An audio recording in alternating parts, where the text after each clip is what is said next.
besoin de toi, maître. Heureuse est la mère qui t'a porté et allaitée. Heureux plutôt ceux qui écoutent la parole de Dieu et qui l'observent.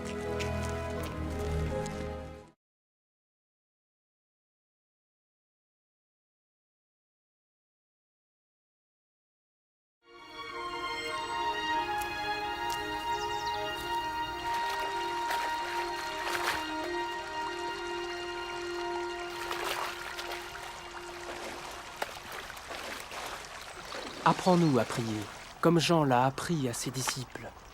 Quand vous priez, dites « Notre Père qui es aux cieux, que ton nom soit sanctifié, que ton règne vienne, que ta volonté soit faite sur la terre comme au ciel.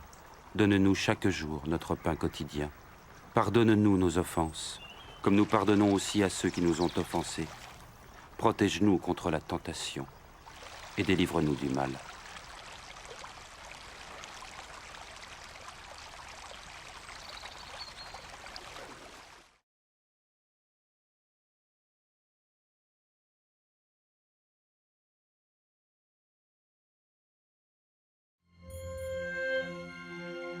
Dans les Saintes Écritures, Dieu déclare que le Messie viendrait pour être le sauveur du monde.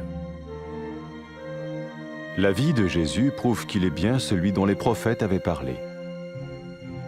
Ésaïe a prophétisé que la Vierge deviendrait enceinte et qu'elle enfanterait un fils. Des siècles plus tard, la naissance de Jésus accomplissait cette prophétie.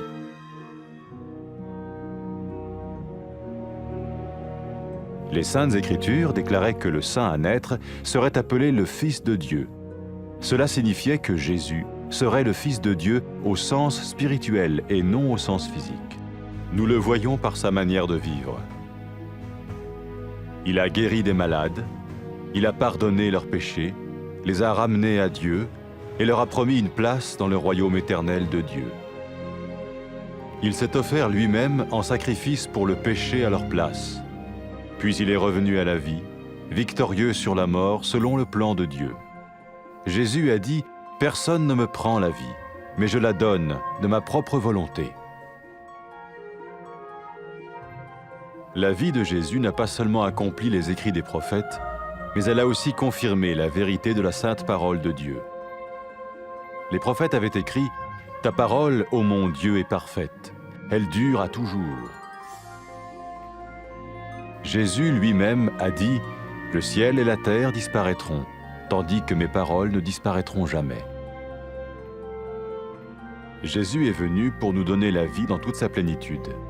Et quand l'homme a désobéi à Dieu dans le jardin d'Éden, il a choisi sa propre voie et ses actions l'ont séparé du Créateur.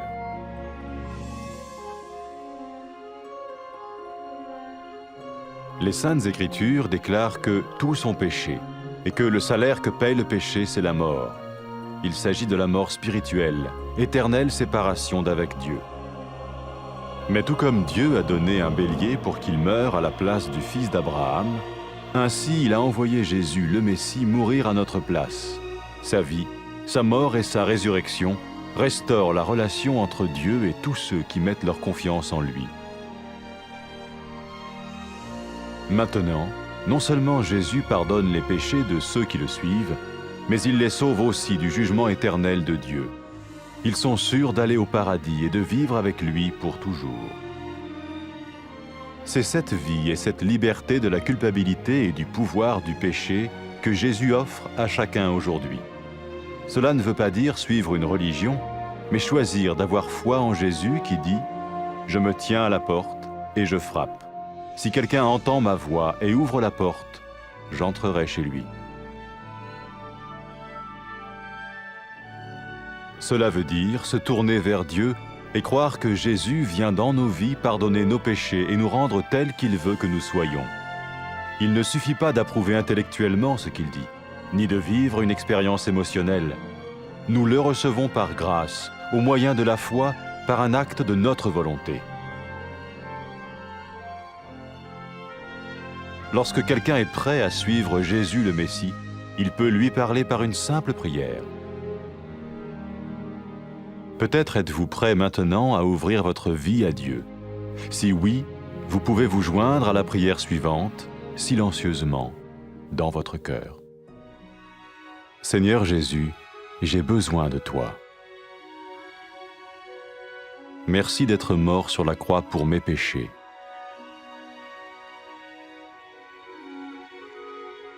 Je confesse mes péchés et je m'en repens.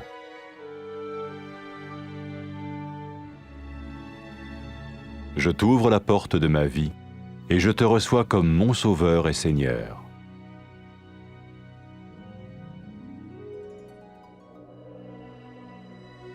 Merci de me pardonner mes péchés et de me donner la vie éternelle.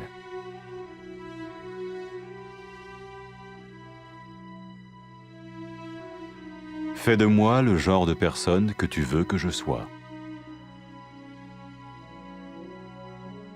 Maintenant que je deviens l'un de ceux qui te suivent. Amen.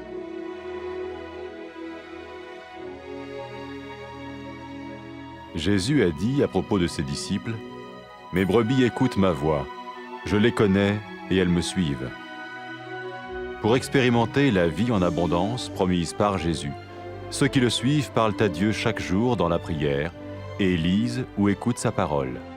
Ils parlent de lui à d'autres personnes et rencontrent régulièrement ceux qui l'aiment et le suivent. N'oubliez pas sa merveilleuse promesse. Tout pouvoir m'a été donné dans le ciel et sur la terre. Et sachez-le, je vais être avec vous tous les jours, jusqu'à la fin du monde.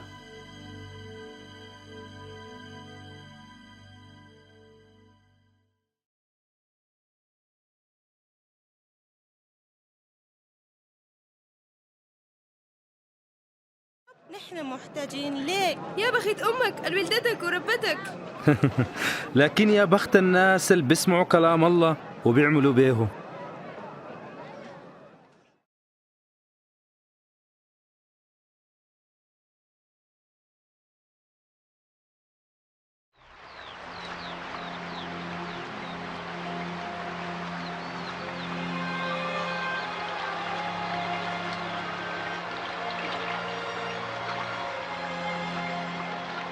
علمنا كيف نصلي زي ما يوحنا علم تلاميذه.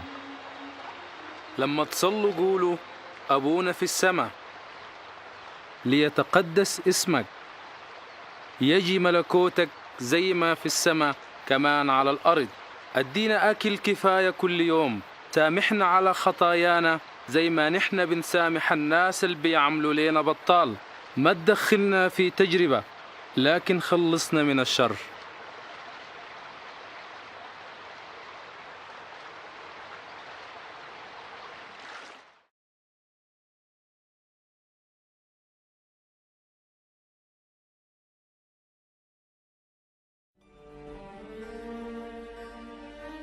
الله بيقول في الكتاب المقدس إنه المسيح بيجي عشان يخلص العالم، والحياة بتاعت يسوع المسيح بتورينا إنه هو الزول اللي اتكلم عنه الأنبياء.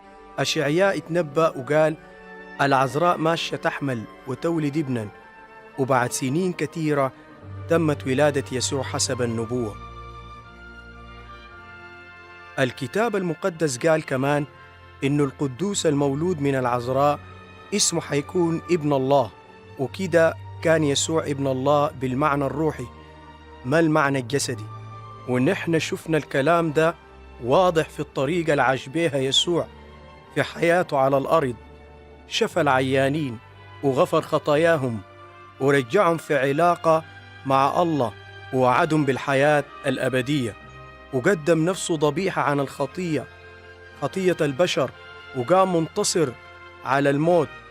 ويسوع قال ما في زول يقدر يشيل حياتي مني، لكن ممكن أنا أسلم حياتي برغبتي.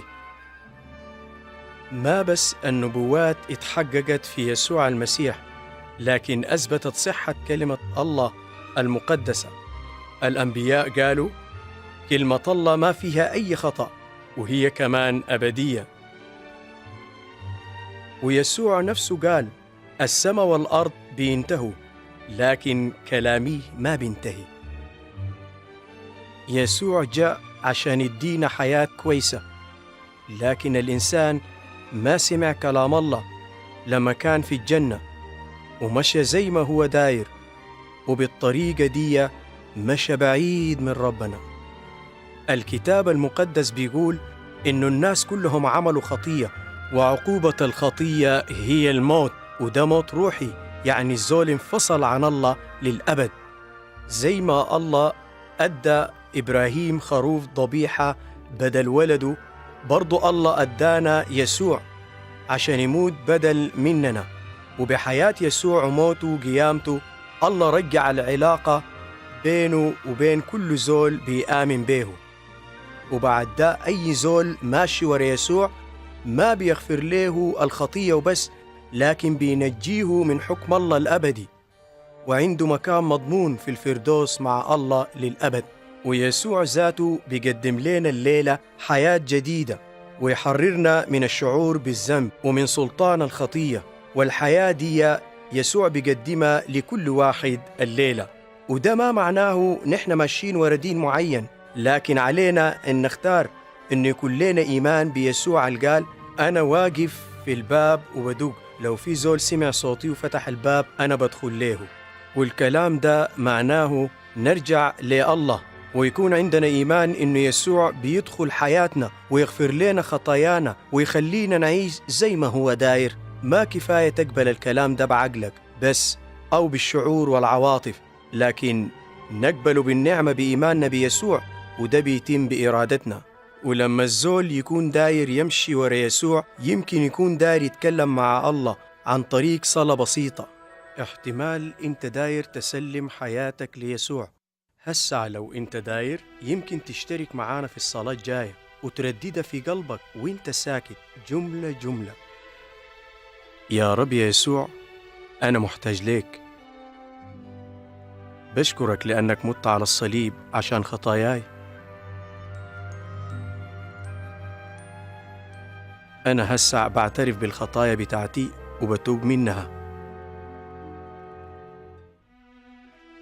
وأنا بفتح باب حياتي وأقبلك مخلصي وسيدي.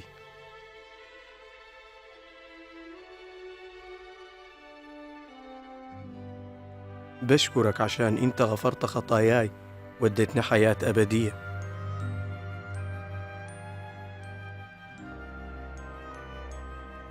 خليني أكون زي الزول اللي أنت دايره يكون، وأنا ماشي وراك. آمين. يسوع قال للناس الماشيين وراه الخرفان بتاعتي بتسمع صوتي وأنا بعرفها وهي بتمشي وراي، عشان تختبر الحياة الكويسة اللي وعدنا بيها الرب يسوع المسيح للناس الماشيين وراه. اتكلم مع الله كل يوم بالصلاة، واقرأ واسمع كلامه، وكلم الناس التانيين عن يسوع، واستمر في الشركة مع المؤمنين اللي بيحبوا الله وماشيين وراه. اتذكر وعده العظيم لما قال السلطان بتاع السماء والأرض في يدي، أمشوا واعملوا تلاميذ في كل الأرض وأنا معاكم لغاية نهاية الدنيا. آمين.